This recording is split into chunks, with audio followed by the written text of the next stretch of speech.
Deti Kurnia dibabarkeun di Bandung, kaping 15 Agustus 1861. Nyaeta salah sahiji seniman tatar Sunda, sinden, juru kawih, nu kasohor multitalenta.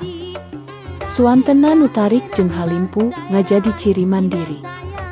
Anjeunna parantos ngaluarkeun sababaraha puluh album, anu kasetna laris manis di pasaran, teu kawates ku hiji genre, tapi ti kawit Wanda Degung, Kliningan, Jaipongan, dangdut oge pop Sunda dilakona.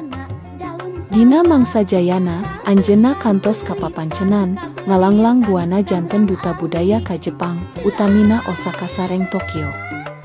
Takdir teu beunang dipungkir, kadar teu beunang disinglar. Dina kaping 20 April 2010, anjeunna mulang ka Jati mulang ka asal. Dipundut kunu rahayu, dicandak kunu kawasa. Almarhum ngantunkeun sagudang prestasi anu luar biasa dina widang seni jeung budaya. Ragana tos teu aya, tapi suantena masih tiasa didangukeun ku para penggemarna.